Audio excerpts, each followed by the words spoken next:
The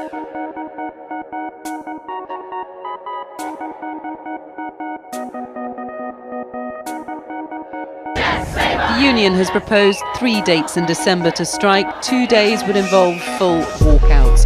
Junior doctors are resisting changes to their contracts.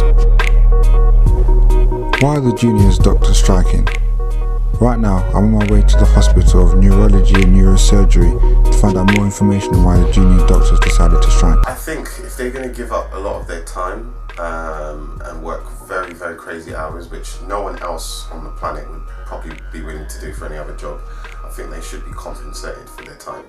I think anyone should as well, though, not just the junior doctors. I think the nurses need a huge pay bump, so I think the NHS needs to relook at the pay structure and how certain people who work unsociable hours, are getting compensated for them. But to date, there was never a chance of the two sides meeting. This is a dispute that has become personal. Juniors versus Jeremy. I think we're underpaid for what we do. The amount of training that doctors go through and the amount of money that they have to pay out to actually do courses. The hours that they still have to work, even though there's this so-called directive. I totally back them up.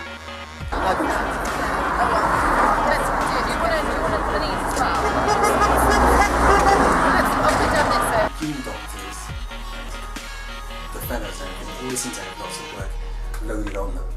They also always seem to have hugely unreasonable hours.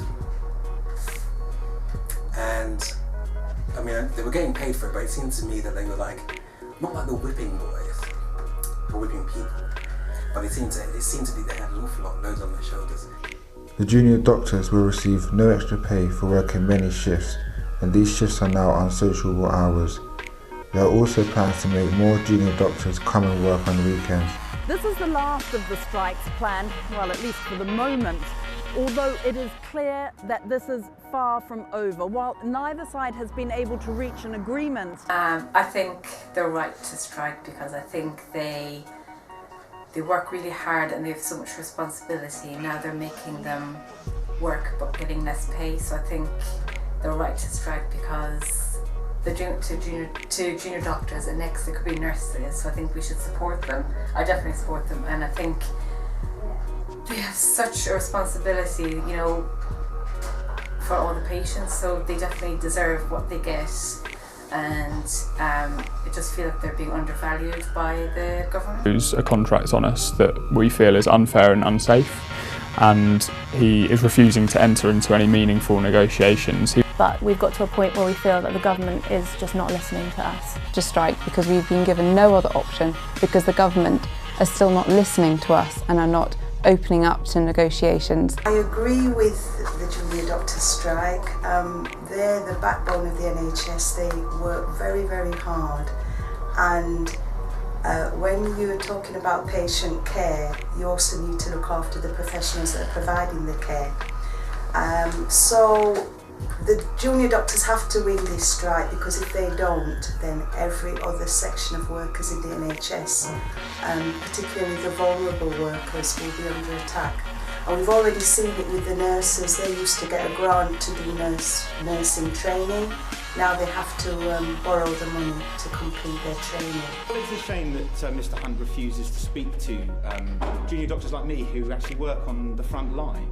We're doing this job day in, day out. We can see what the harms there will be in this new contract, were it to be imposed. I do agree with the doctors. They should strike. It's about their health and safety and the health and safety of the patients. I don't think Jeremy Hunt has actually thought it through properly. He's taking shortcuts, and they are absolutely dangerous and they are detrimental to the NHS. The government is trying to stretch us, the existing workforce, to provide 7-day comprehensive care. We already work 7 days a week. We have a certain amount of doctors in the UK. There's 54,000 junior doctors. The government wants to stretch those 54,000 junior doctors even more than they already can. They're expecting to extend the services, routine services, over 7 days with the same amount of money, the same amount of doctors, inevitably will lead to overtired doctors and poor patient care. Junior doctors' strike will happen due to the fact that the government is extending the services of the junior doctors, which leads them to being overworked. What will the junior doctors do next?